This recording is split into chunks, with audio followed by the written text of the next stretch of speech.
Everybody, welcome. Thank you for joining me for another edition of our Operational Reality with Rocco Million Live. Today's a quick hitter edition. I'm going to be quickly going over a post that I made. It was well received. A lot of people were able to learn from it.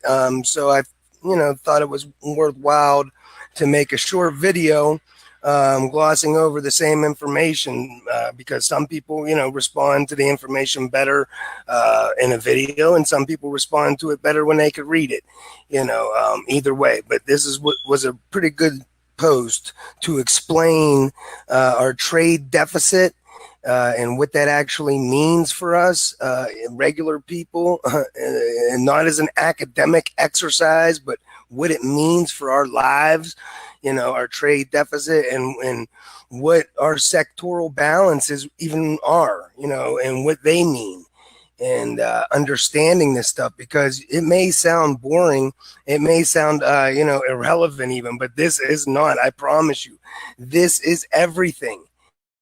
All right, unless you understand the foundations of how systems work, then you you don't understand anything. So, when we're talking about sectoral balances and things like that, you got to really think about it, think it through, because it may be counterintuitive when you first hear it. But I promise you, this is simple logic. And when you think about it, you'll understand it. So, all right, this post, it starts off, I'm talking to somebody. This was a comment. I make them posts, but this one, I was like, oh, so they don't understand sectoral balances either.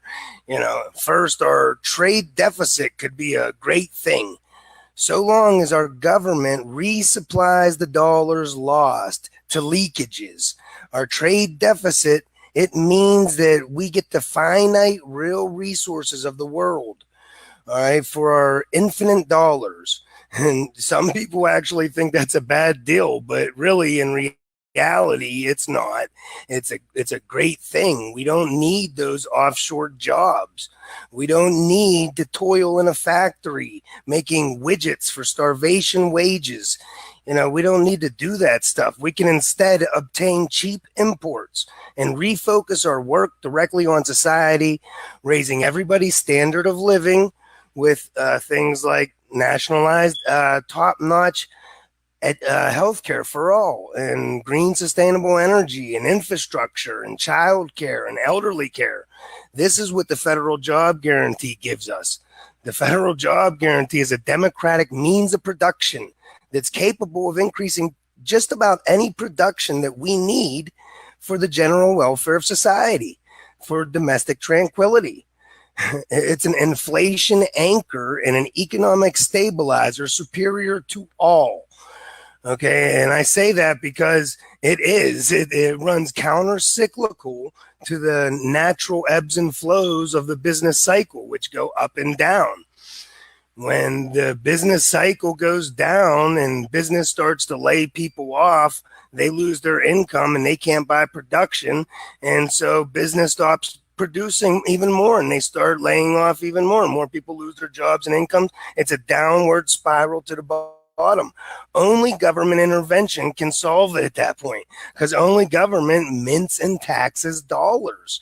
So only government with automatic stabilizers, but we use half measures today. We use automatic economic stabilizers like welfare and food stamps, unemployment insurance. Instead, we can use the federal job guarantee as a much superior economic stabilizer, and that automatically offsets all the foreign leakages and all the other leakages in our economy.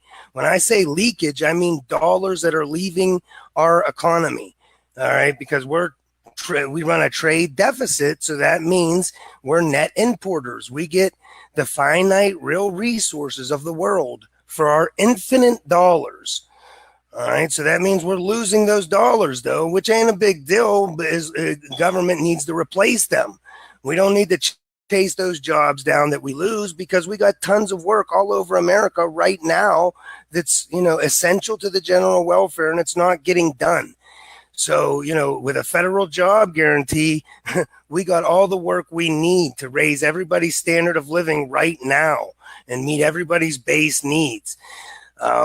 Anyway, so then we have, when we're talking about sectoral balances, when we run a trade deficit, we must run a large enough federal deficit to offset all the leakages in the economy, whether they be from savings or from a trade deficit or whatever. The federal government must deficit enough to offset those leakages where the dollars leave our economy, leave circulation, and still put our domestic private sector, that's us, into a surplus. If we try to have a balanced federal budget, or worse, we try to run a federal surplus while we are running a trade deficit, well, that means by accounting identity, our domestic private sector must be in deficit. That means we must be in deficit, our domestic private sector. There's no dollar. We're starving the economy of dollars, so we have to drain our savings. We're in deficit. All right, because of our trade deficit, that means that foreign sectors, and so the only way that our government can, satisfy the trade deficit, being in surplus, and make us, the domestic private sector, in surplus, is if the government deficits enough to do that. If the government tries to run a balanced budget or run a surplus, it could never do that. That would mean by accounting identity, our domestic private sector would have to be in deficit. We would have to be then over leveraged with private credit as a substitute for that, for federal spending, as a substitute for public spending. We would have to be in private credit to consume, production, and survive. So while we are running a trade deficit, that means by accounting identity, our domestic private sector must be in deficit if we try to run a balanced budget. That is bad stuff, because it means we are all forced into a ton of private credit just to consume, production, and survive. That leads to booms, busts, and bailouts, and only government moves back into a huge deficit position anyway to bail out the rich. So it's really sadistic and immoral. It's artificial scarcity that kills just like bullets, and it's our status quo. Nobody even bats an eye. Instead of all that, instead of government starving the economy of deficit spending, reducing deficits, trying to balance the budget while we have a trade deficit, our government needs to instead, we must make Congress, collectively make Congress deficit spend enough up front, targeting true full employment with a federally guaranteed living wage job program. And then the economy and society would be balanced in a green, sustainable way up front, with fiscal policy, with public spending instead of private credit in the banks. So at that point, private credit in the banks would be irrelevant. People wouldn't be dependent on private credit to survive, because we would have living wage jobs at the bottom. And would be maximizing our productive capacity, meeting everybody's base needs with essential public services and goods. Bottom line, we have to force our Congress to target true full employment with a federally guaranteed living wage job program to balance our economy up front. All right, because we know their game. They try to starve the economy up front. They try to say we need to reduce deficits. We need to run a balanced federal budget. And all that means is you're going to starve the economy and there's going to be no dollars for anybody. So we're all forced into private credit, and that leads to booms, busts, and bailouts. And then the government moves back into a huge deficit to bail out the rich anyway. Instead of all that, they need to deficit enough up front and balance the economy up front by targeting true full employment with a federally guaranteed living wage job for everyone who wants one, to maximize our productive capacity, to meet everybody's base needs, without raising taxes, without making cuts. This is all possible. Congress has the power of the purse. Article 1, Section 8 mandates that our socially owned government do this. Okay, so let's look at the meme there, and I can explain what they're talking about here. When they're talking about sectoral balances. All right, for every surplus, there is a deficit. That's accounting identity. For every surplus, there is a deficit. If the government runs a surplus, then by accounting identity, either the private sector or the foreign sector or both must be running a deficit. Okay, so the government is the currency issuer. The private sector and the foreign sector, we are the domestic private sector, and the foreign sector is the rest of the world. We both make up the non-government sector. Okay, the government is the currency issuer. It's its own sector. Okay, that's the one that makes everything go round. All right, and so if the government runs a surplus, if they are taking more dollars out of existence than they are putting in, if the government runs a surplus, then by accounting identity, either we in the private sector or the foreign sector or both must be running a deficit. And right now, we know it wouldn't be the foreign sector running a deficit because we run a trade deficit. So that means that the foreign sector is already in surplus regardless. So that only leaves us in the domestic private sector who would be in deficit if our government runs a surplus. Okay, so we, by accounting identity, if our government runs a surplus while we have a trade deficit, that means we in the domestic private sector are in deficit. And so we're forced into private credit. If we have a trade deficit, foreign sector surplus, then the only way to have a private sector surplus is to run a government deficit. You have to run a government deficit. All right. This is why we need government deficits nearly all the time. So let me explain this in a different way. And let me use a different meme too, so people can understand this.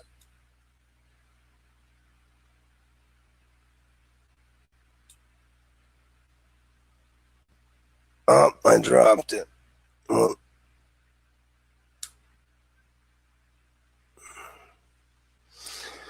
all right, so we're talking about sectoral balances here. This is a quick, easy little flow chart of what fiscal policy looks like, in our system. And it always starts off with the government's need for real resources so it could satisfy its constitutional mandate to the general welfare and domestic tranquility and the common defense. So, and how does it get these real resources? Well, it imposes a tax on everybody who owns land, we'll say, or whatever. And then, so if you own land, now you are forced to be unemployed. You're forced to sell your goods and labor to get these dollars and pay that tax, or you go to jail and lose it all. So government will tax people to create unemployment, and only government spending satisfies that condition with paid employment. And that's how government provisions society with all the essential public services and goods that a modern society requires. Modern civil society requires, because it uses how government taxes and spends and regulates, determines everything in our society, how everything is produced, distributed, and utilized for the public purpose per the Constitution. All right, so this flow chart shows us this is the this is how people may get, so in the middle of this chart, some people may get, confused. And I'll explain this. It says, if the government goes into surplus, all right, that means that our private sector savings will go down. The non-government savings will go down. If government goes into surplus, non-government savings will go down. If government goes into deficit, then non-government savings will go up. All right, by accounting identity, it's the same thing. This is sectoral balances, just a different way to look at it. All right, if our government deficit spends, that means it's spending more into the economy than it is taxing back out. It's running a deficit, which is an accounting identity. And so the government sector is running a deficit. That means there's more dollars out there than it took back in. So another sector has to be showing a surplus in the non-government, okay? And it to the penny of the government's deficit, all right? The non-government surplus is the government's deficit to the penny every year. And so this also clears up the national debt as well, because deficit spending, as we're saying right here, is the only way to add net financial assets into the economy. It's the only way to add net dollars, net savable dollars into existence. All right. And if government doesn't deficit spend, then, it's not putting dollars into the economy. So that's bad. Then people are being starved of dollars. They're forced into private credit. And that leads to all kinds of other problems. And like you see, people still today, they think that Bill Clinton's surplus was a good thing. He was great for the economy. They say, look how good the economy was. The reality is far different. Our reality back then was obscured. The dot-com bubble just started then. So it obscured the horrible reality to come, that Clinton's surplus starved our economy of public spending of dollars, and it forced everybody into tons of private credit. Coupled with Clinton's deregulation of the financial market, this blew huge credit bubbles, and it made the financial markets very unstable. People started selling these derivatives of mortgages over and over and over again, and these bubbles blew real big. And at first, it looked like everything was fine. Hey, Clinton was running a surplus, and the private sector was in deficit, and yet people were happy. It looked like the economy was good because private credit could only substitute for public spending, for deficit spending, for a very short time. It's a very bad substitute because private credit always dries up. And when it dries up, the bubbles will burst, always. And huge economic calamity will happen. And the rich are protected. They get bailed out anyway. And they're protected anyway. The people that really pay are the poor. They die. They suffer and die of treatable, preventable illnesses. They suffer and die of poisoned water, of horrible living conditions, crumbling infrastructure. These are the people that immediately get hurt, all right, by the government starving our economy of public spending to try and be fiscally responsible. But they have no idea what that even means. Because in reality, fiscal responsibility is for the currency issuer to put the currency into circulation. So the currency issuer, its job is to deficit spend nearly all the time. Sometimes, if we were making all of our products and stuff and exporting so much to the rest of the world and running a trade surplus, then yeah, we might have to, run a surplus or balance the budget or run a surplus to pull, some back, because we're getting too much, but that's not the case right now. That's nearly never the case. In reality, just about every year America's been in an existence, it's been a deficit year. And the only times that government tried to balance the budget or run a surplus, they were always followed by recessions and economic calamity, because when the government runs a balanced budget or a surplus, especially when there's a trade deficit, that leaves our private sector in deficit. That leaves us all starved of dollars. So we're forced into private credit and all this horrible shit. This is why sectoral balances in our trade deficit is so important. People think we need to go and find these offshore jobs and bring back the manufacturing work to America. Why would you want to compete with third world countries for labor? That's a race to the bottom. Forget that. We don't need those offshore jobs back. We don't need to be in a factory working for starvation wages for making widgets. We have work all over the place right now that's not getting done. In Flint, Michigan, they're drinking poisoned water. There's bridges collapsing all over America. All right. There's schools understaffed all over America. Elderly centers understaffed all over America. There's art classes underutilized. There's little leagues. There's all kinds of stuff that could be done that could be raising our standard of living right now with a federally guaranteed living wage job program to balance our economy up front. All right, to maximize our productive capacity and meet everybody's base needs, or at least try to. That should be the goal. It should never be the goal of our socially owned government to make profit for the 1%. A socially owned government like ours, we are guaranteed government for, of, and by the people. That's socially owned government for the general welfare, for the public purpose. A socially owned government like ours is supposed to work for the public purpose and let the individual make what they can from the balanced economy that creates. Our socially owned government is never supposed to work for the individual, the private purpose of the individual, and then force society to make do with the scraps, like our trickle-down status quo does. That's fascism, all right? Socially owned governments, and look at the Constitution, right in the preamble. It says it. It says that we are guaranteed a government for we the people, for a better union, to ensure domestic tranquility, to provide for common defense and the general welfare. That's not saying, nowhere in the Constitution will you find it say, government is supposed to make profit for the capitalist class. That's not in our social contract. Okay. And I don't know how the public thinks that it is. When the public has gotten so far off base, they don't understand anything about this.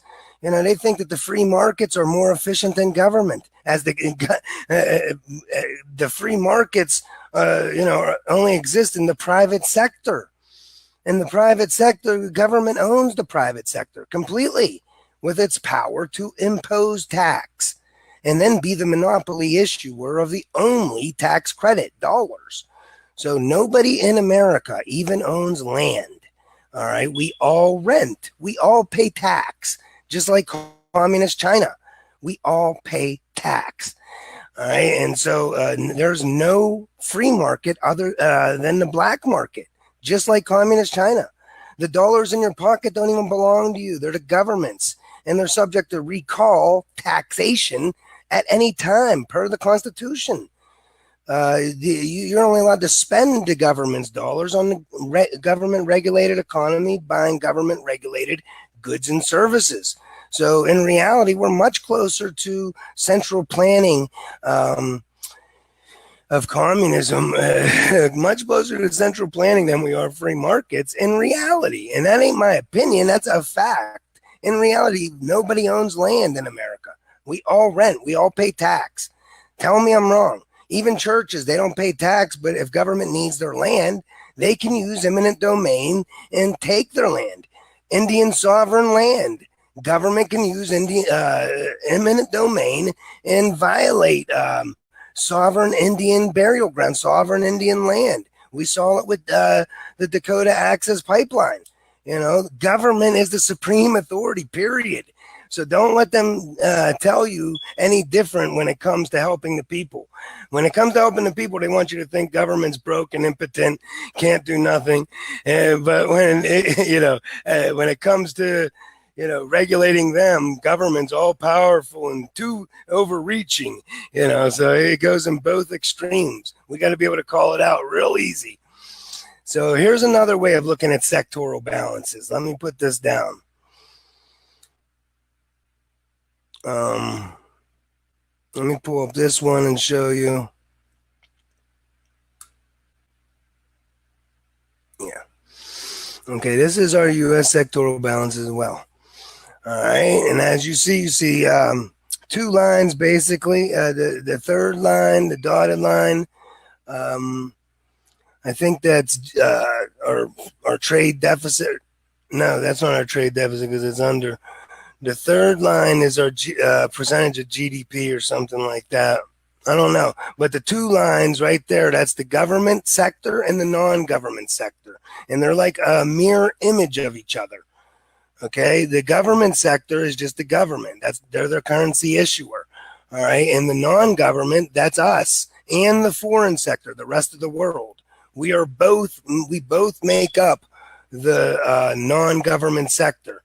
The domestic private sector is us, and then the rest of the world is the foreign sector. We both make up the non-government, and the government is the currency issuer. And so you see these sectoral balances, these lines, they represent each sector. And you see that the government is usually in deficit. The government line is the pink line. It's always down underneath. It's always in deficit, always red ink. And you see that means for us, in the non-government, that we are in surplus. That's our savings in the non-government. It's almost a mirror image of each other. When the government deficits, that's a good thing. That means we're getting surplus. We're getting savings, assets. The government's deficit is our asset in the non-government. And you could see it right here. It's not my opinion. This is a accounting identity. It's a scientific fact. Not my opinion in one bit. All right. And so if we're running a trade deficit, that means that, if the government's, we'll say, if we're running a trade deficit, then you look at that, the line that represents the non-government on the top, and imagine, that being cut in half because it's going to foreign nations. Okay, so that we have to split what the government spends in between the rest of the world because we run a trade deficit. You get it? So we have to make sure our government deficit spends enough to cover all the leakage from our trade deficit and all the other leakages in our economy from the rich people that are hoarding wealth and everything else. That our government has to deficit enough, and they have to target that spending to the bottom. Okay, to balance our economy with a federally guaranteed living wage job program. Because when you guarantee the jobs at a bottom income distribution, because they make up the largest segment of society, the more dollars that they have, the more they guarantee and demand the jobs of the skilled and educated above them. All right, because demand naturally bubbles up. It doesn't trickle down like they want you to believe. You could give the rich all the money in the world. They could invest all they want.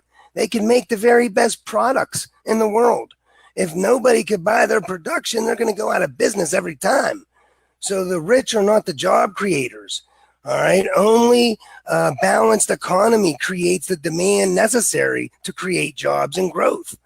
And the only way to balance an economy is for the currency issuer to, balance the economy by spending at the bottom with a federally guaranteed living wage job program for everyone who wants one, setting a base floor for wages and working conditions.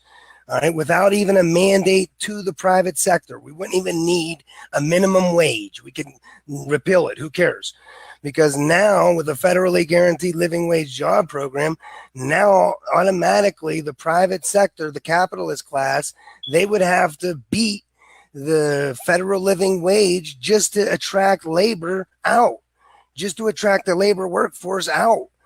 they would have to beat the federal guaranteed living wage job program and working conditions, or else they wouldn't be able to attract a labor workforce. So it's completely revolutionary in every way. This would make the minimum wage the federal living wage without even a mandate to the private sector. This would force capital to truly value labor against so this would empower labor against the predatory nature of capitalism by giving labor collective bargaining power. You think about this for a second. True full employment offers way more collective bargaining power than any labor union ever in history could ever dream of or ever did. Okay? True full employment. Think about that. Why is that the case? All right, because when there's too many people, when there's more people than there are jobs available, like there is right now today, because government forces millions to be unemployed and poor by targeting 5% unemployment. So there's more people than there is jobs.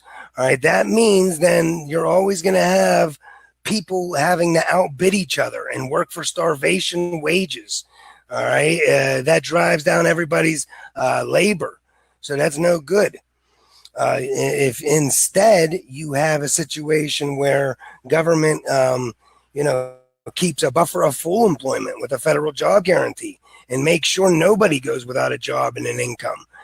All right, if you instead do that, the buffer of full employment instead of a buffer of unemployment, then it's a lot better for everybody involved, society. You balance your economy. And now businesses have to compete amongst each other to get the only existing labor that there is in the federal job guarantee. And to get the labor out of that federal job guarantee, they got to beat the, federal living wage and working conditions. So, that's the deal. That's how this is revolutionary in many other ways too. Federal job guarantee, real quick, it kills gerrymandering. It kills local government corruption. It empowers minorities, LGBT, women. It empowers citizens. It allows you to vote with your feet. It gives people extreme mobility. All right, because now if your city, will say Flint, allows their infrastructure to be crumbling to the point where people are getting poisoned with drinking water, and they allow their police to racially profile and terrorize the people over flowers or whatever the case, or they don't work for the public purpose, people could simply get up and go to a community that really does care about their people. They can do that now, knowing they have a federally guaranteed living wage job waiting for them wherever they go, guaranteed. So it lets you vote with your feet. And what that does to the substandard city, they lose their tax base and their ability to operate. They lose their tax base and their ability to operate because local and state governments, they really are revenue constrained. They really are. They do need income. They're not like the federal government. They can't make their own dollars. The local and state governments are currency users like the rest of us. All right. Only government's the currency issuer. So our local and state governments are dependent on the tax revenue that the tax base provides. If they do not work to keep their tax base happy, they will lose their tax base and with it their ability to operate. All right. So this is revolutionary. Forces local and state governments to work for their citizenry the way it's supposed to be. This is synonymous with direct democracy. All right. This even kills for-profit imperialism, because it kills the employer of last resort status for the military.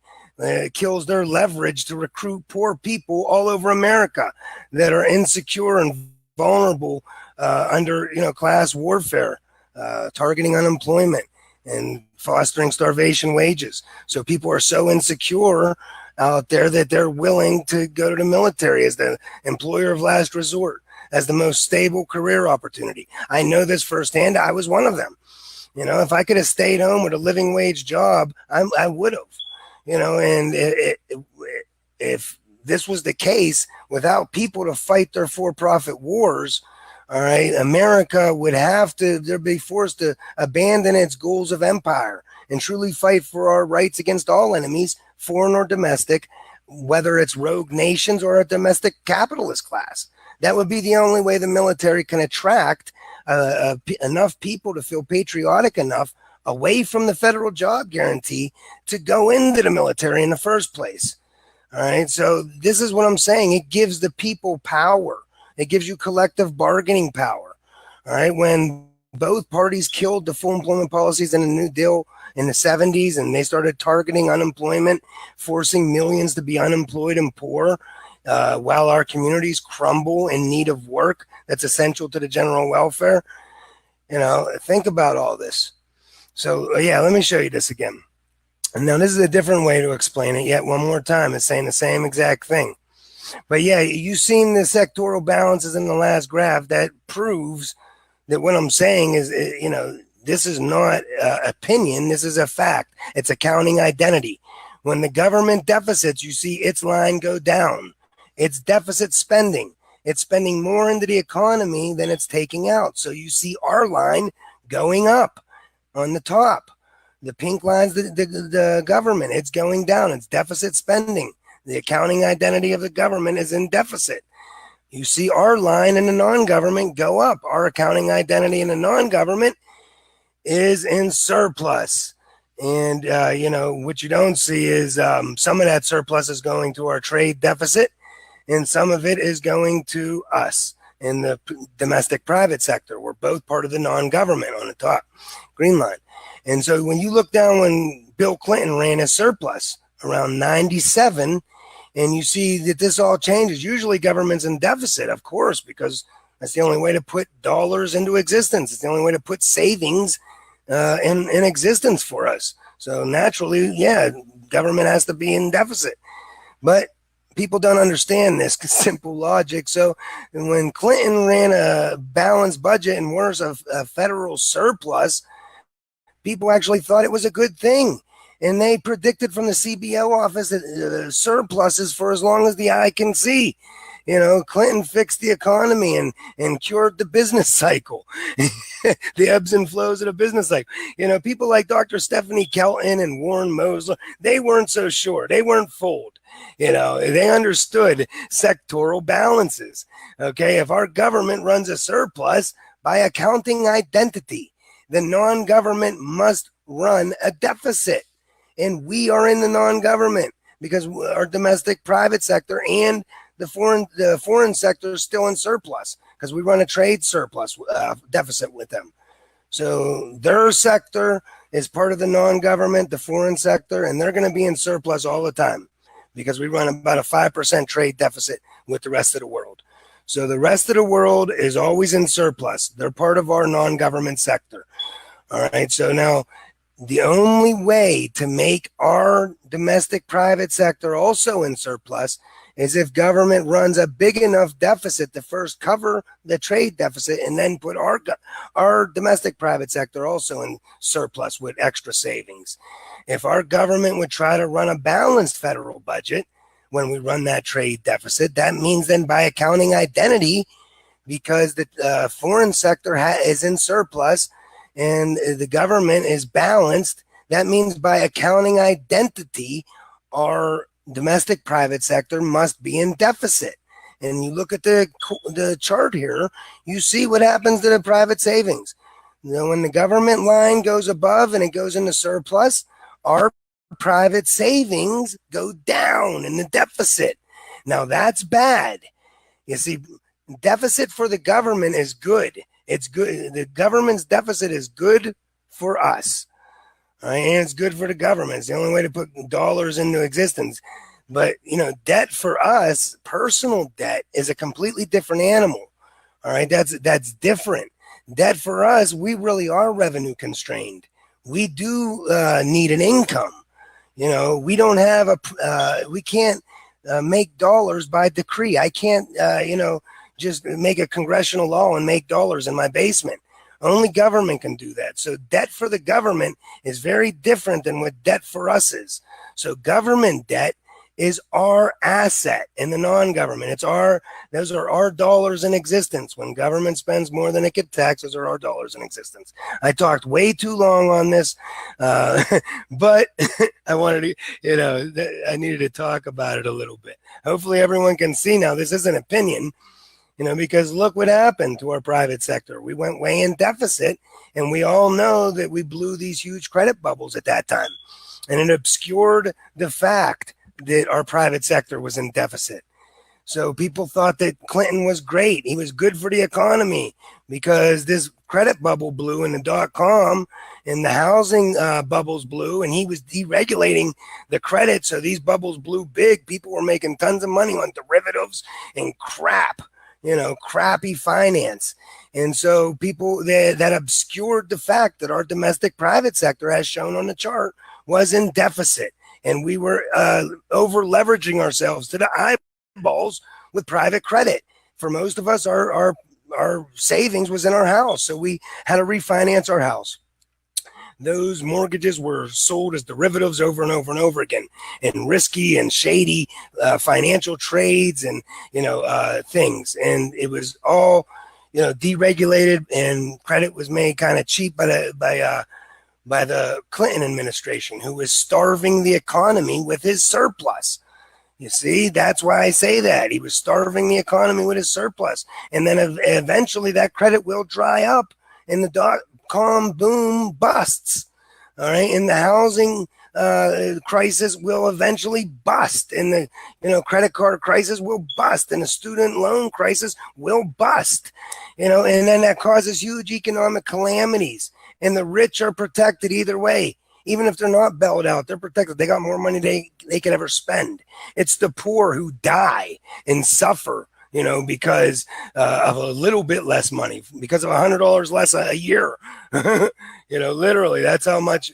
There's no room at the bottom for error, and yet the government will bail out the rich. They'll go back in a huge deficit anyway to bail out the rich, and it doesn't do anything for the average people. Obama come right out and told us, oh, people are mad because they want me to bail out homeowners like we bailed out the banks.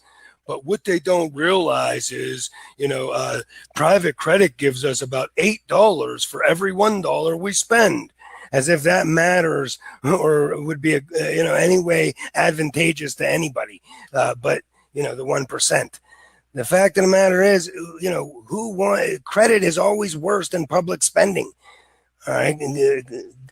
Most definitely, our government should have bailed out homeowners. They should have spent to the bottom to give money to the people who needed money, to the people who have needs, and would have spent that money in the economy. And so it would have stimulated growth and jobs in the economy. That's how you grow an economy, from the ground up. It's just proper macroeconomics. Demand will bubble up. You give people at the bottom living wage jobs, they have immediate needs. And now they have dollars because they got living wage jobs. So their needs will be met now naturally by the skilled and educated above them. All right. That's how it works. When you give the rich money and everybody's starved of dollars in the economy, and we're over leveraged to our eyeballs in private credit, we have no disposable income. We're not spending, we're not consuming. That's not, you could give the rich all you want in this kind of environment. You could give them tax breaks and give them all the money in the world. Why would they ever invest? Why would they spend money to invest in their businesses when they know they can't sell their production because 60% of America doesn't even have a savings account? All right. Why would they ever invest in this kind of a business environment? No, it's just common sense. And yet collectively, we don't care. We don't want to even look at this. You want to spend at the bottom. You bail out the freaking people at the bottom and give them money. And now, they got money to buy the production at the top. That's how you balance a consumer-driven economy like ours. It's day one in economics. We are a consumer-driven capitalist economy. That the one thing that will kill a consumer-driven economy is when consumers can't consume. Fuck. All right. So anyway, look at this another way, because just to hammer the point home, talking about sectoral balances and the national debt. Okay, the government deficit, by accounting identity, it equals the non-government's surplus. Again, the domestic private sector is us. We're in the non-government, and the foreign sector, the rest of the world, they're also in the non-government. and then the government makes up the other side. So the government's deficit is the non-government's surplus by accounting identity. All right, so this is saying the people that are telling you we need to cut government spending and lower the debt and lower the deficit and pay off the national debt, what they're really telling you is we need to have less private savings. We need to have less dollars in existence. So but they don't think of it that way. Instead they say, government deficits are bad. They need to run their books like a household, like I have to run my books. I can't run deficits. I need to have income. So they don't get the fact that government's not like a household. Government is a currency issuer. You're a household. You're a currency user. So you really are revenue constrained. You do need an income. Debt is real for you because you can't make your own dollars. The government can. It's the currency issuer. It makes dollars by law from thin air at will to get the real resources it needs. It taxes us so that it could guarantee that we will need dollars and use dollars. And because when it taxes us, that's making unemployment. Now we have to sell our goods and labor to get these dollars, or else we go to jail and lose everything. So that's how government then provisions the society and the general welfare to try and make domestic tranquility and satisfy its constitutional mandate with paid employment. And so taxes do not fund spending, guys. All right, that's not what taxation is about at the federal level. Taxes can never fund the federal government. Taxes can never fund federal spending. You can't even collect a tax until you first spend dollars into existence. So how on earth can taxes ever fund the federal government? You can't even collect a tax until the government first spends dollars into existence. It's illogical. Think about it. Go back to the first year of America. All right, how could government collect a tax from the people until it spends dollars into existence to the people? All right, it would be like trying to start a Monopoly game by collecting rents. It's impossible. Dollars have to be issued first before you can take back rent. It's the same with government. You can't. Taxes don't fund the government. You can't even collect a tax until government first spends dollars. So the simple logic is, it's federal spending that funds taxpayers who then pay tax or buy bonds. It could never be vice versa at the federal level. All right, simple logic. And this is how you destroy this stuff.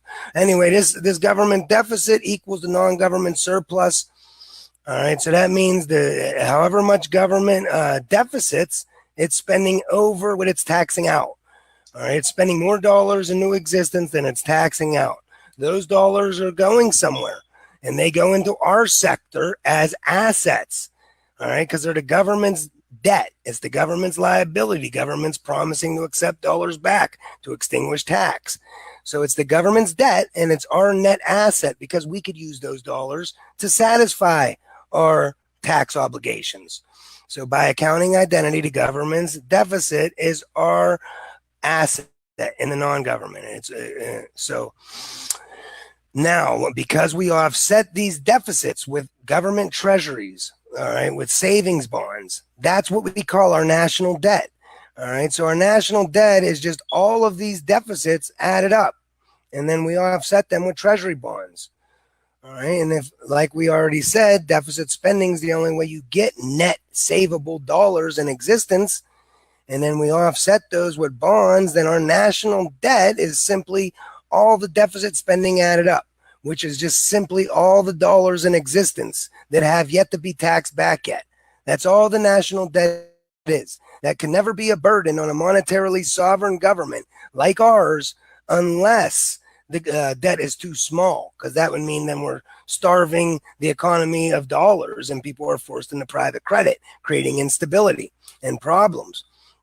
So the national debt is not a burden on future generations unless it's too small. That means we're not investing in our society. We're not investing in our productive capacity. We're not investing in our future. That's the real debt, not numbers on a ledger, on a spreadsheet, not numbers on a clock. All right, they got us trapped in this right-wing false paradigm, and it's easy to, once you look at this and think it through, it's easy to see. I got to go. This was just supposed to be a quick one. So I had to explain that, though, the national debt and all that. So anyway, real quick again, the trade deficit, this is not a bad thing. This can be a very great thing as long as our government resupplies the dollars that are lost to foreign leakage.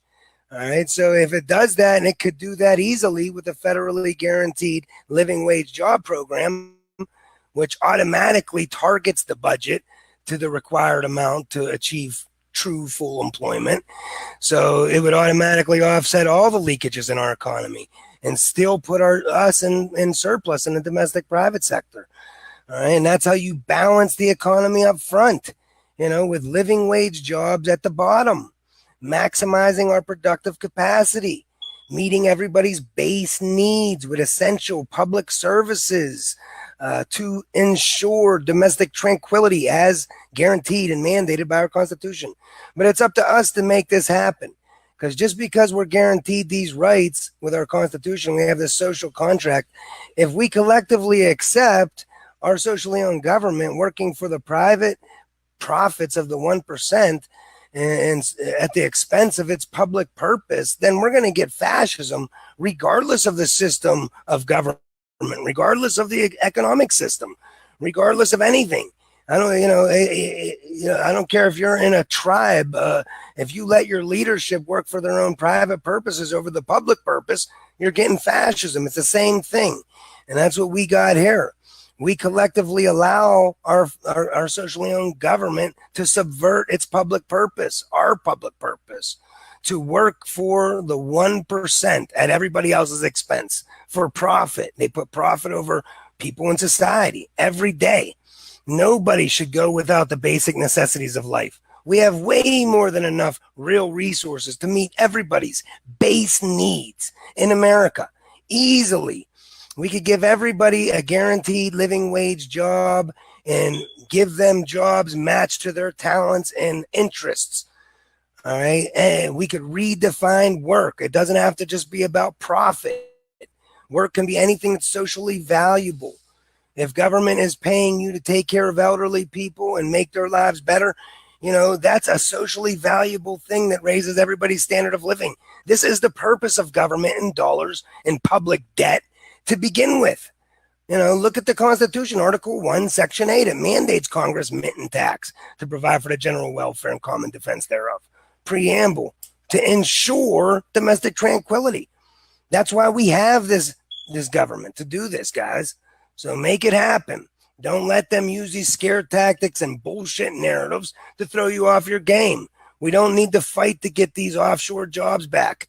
All right. We don't need that. The trade deficit can be a great thing. It raises our standard of living because it allows us to have cheap imports. And then that work is then free to focus on our society, rebuilding our crumbling communities in green, sustainable ways that meet everybody's base needs. That raises everybody's standard of living without raising taxes or making cuts with a federal job guarantee. We don't need to fight for no fucking minimum wage jobs making widgets. We got tons of work all over America, and it's not getting done. And it's essential to our general welfare and domestic tranquility. So that, we're forcing millions of people to be unemployed and poor. It makes no sense. It's untapped productive capacity. Why not pay those people a living wage and have them perform socially valuable work? I know, how crazy of a thought is that? Then you could actually kill 3 birds in 1 stone, but, I guess people don't like to look at it that way. They don't like to see things because of cognitive dissonance. And this is why I keep going over this. So yeah, that's it, guys. The trade deficit, it could be a great thing as long as government institutes a federal job guarantee and resupplies the dollars that are lost to that foreign leakage. A trade deficit necessarily means that our government must be in deficit. And it must be big enough deficit to cover the trade deficit and also put our domestic private sector in surplus. So that, the government has to be in a big surplus or a big deficit, basically all the time.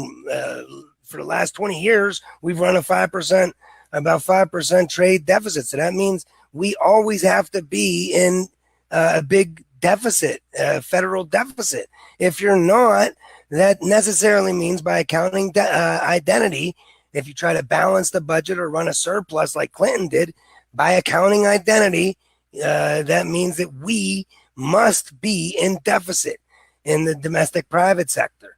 All right, that's horrible. All right, so don't ever think that people need to run a surplus or run a balanced budget.